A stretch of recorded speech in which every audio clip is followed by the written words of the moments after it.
Testing. 1, 2, 3. We are live. Welcome to Ian Solo RPG. This is specifically for John Grams in particular is my audience who loves to see me roll dice, but this is also for anyone else who's interested in seeing a solo RPG role-playing process done by a dungeon master who's been dungeon mastering and doing RPGs for over 7 years. And we're in the middle of an adventure now, and I decided to record these when after the adventure actually started getting quite interesting. It was more of like a test adventure, now turned main adventure. I decided to record a video and do like basically 10-minute by 10-minute videos, maybe 15 minutes, we'll see. Regardless, let's introduce you to the adventure. So right now, this is the second arc of our adventure. To pull out what we basically went through before, which was the first adventure, was the Citadel of the Dead Jewel. Just for everybody's awareness, I am currently using two systems right now. One is Shadowdark RPG, and the specific solo RPG system I'm running is Mythic. Mythic is basically one of the most basic yet effective solo RPG tools I've run into and seen online. And I have been using both of those systems. About 75% of it's been Mythic. And I'll include a link below or whatever like that if this goes on YouTube for the Mythic Dungeon Master Emulator. But Shadowdark RPG is the RPG I use. It's great, fun, it's super efficient, really fast, and leaves a lot of the hefty stuff and like the shallow work of being a dungeon master out of it and leaves more fun for me to play. So anyways, this adventure started off pretty straightforward as a brief, hopefully 1-minute recap. Brampus is a student at a mage's university. He is a young wizard, level 1, who specializes in utility and hopes to one day become a teacher and somebody who perhaps can get famous and make a nice paycheck, but really wants a simple, more mundane life.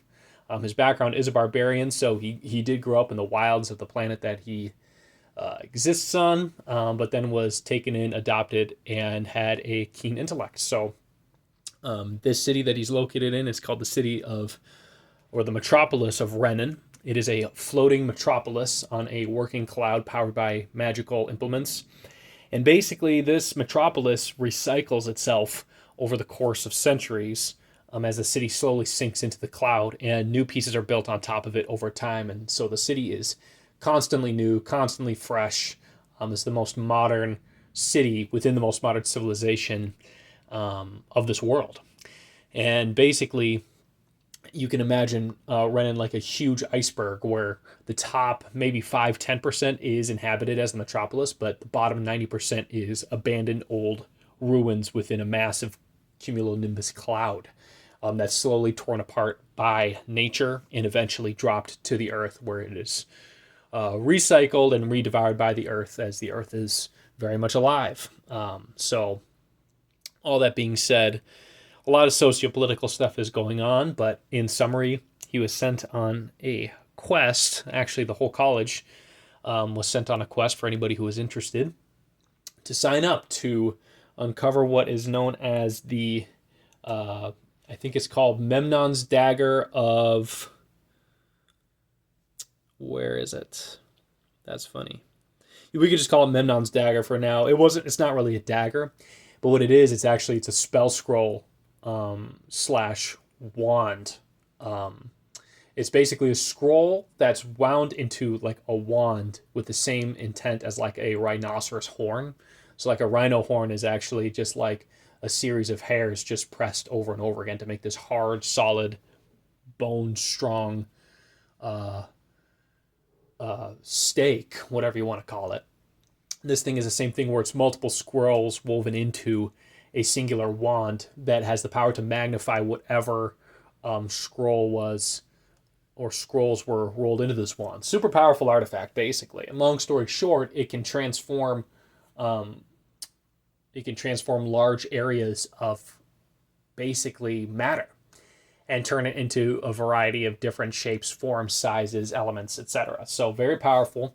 Deep within this recycled layer, the 90% layer, nobody really knows where it is, but there's a quest to go find it. And And so Brampus goes on this quest, and he makes some friends, and things go really south at the beginning. This dungeon is actually quite deadly, and they barely make it out. They barely survive. But he, interestingly enough, and this is kind of why I wanted to make a video on this, is that the party was about to die, and they're all about to fall through the cloud layer, and because everybody passed out from the freezing cold, except for Brampus. And Brampus, in a last stroke of desperation, drank out of this magic bottle. Now, these magic bottles, we don't really know what they're about. I mean, I do, but they basically have some weird soul essence within them that was being sacrificed to this archdevil statue in this cave system. And basically, the boss was the curator of these bottles and was able to extract the soul essence. And so they were able to intercept a casket of 4 of them. And they were going to bring them back to the college to see what the college would do with them and basically commemorate the lost souls who are in there so that they can rest. But Brampus, in his desperation, popped open a bottle and drank its contents. And long story short, he basically gained some of the powers and abilities of the previous soul who existed in that bottle. He also learned a spell or two. One was a tier 3 spell, a lightning bolt in particular. His strength and his dexterity increased by no significant feat. But now his dex went from, I think it went from 12 to 18, and his strength went from 7 to 11.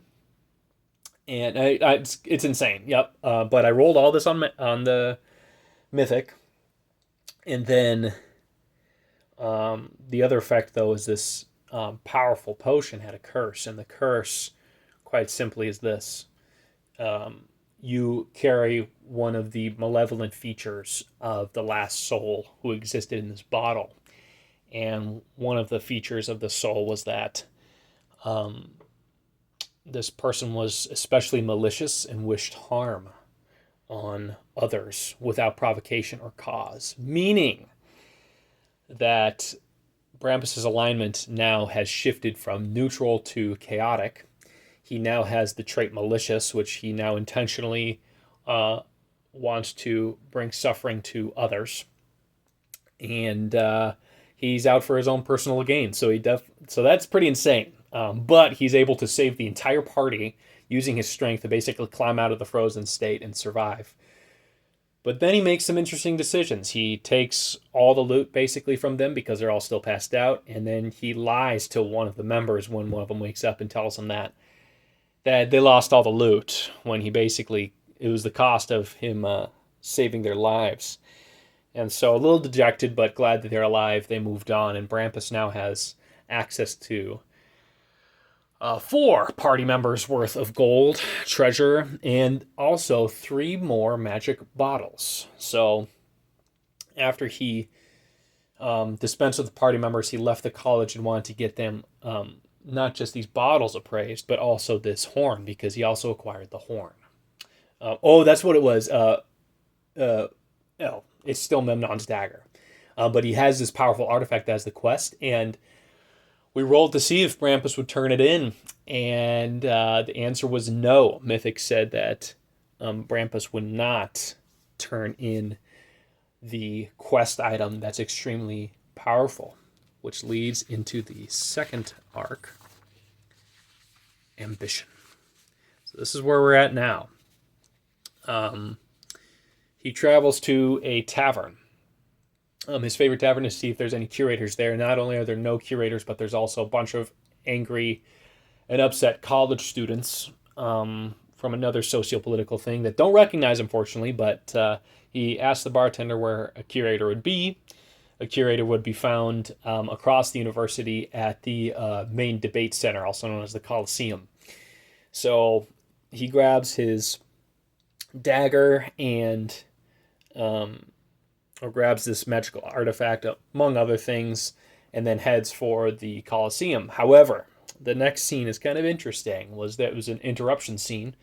As he was approaching the university, there was a large explosion in the side of it, and he saw surrounding this massive 7-headed magical hydra 7 mages in the red-black robes of the Nova Bonum, or the New Way, this other collegiate political faction, breaking into the university. And Brampus decides to go in and try to take advantage of the situation, and the reason why is because he wants to get into the archives. He wants to learn how to harness higher magical power and basically become one of like the ancients who can control magic, and create his own spells. And this new draw made him kind of abandon the curator idea and just take advantage of the chaos, hoping he would survive. So after a few choice encounters and luckily surviving with a couple good rolls and then demonstrating his prowess to the leader, he is now in league with the Nova Bonum and has accepted the position as first apprentice to the leader of their party, also known as a Mistress Tale of Thrace. And they have just broken into the inner sanctum. So that's the intro video. Probably just going to cut it here. But then I'm just going to get right into the playing after that. And then we'll just see where this takes us. Thanks for watching.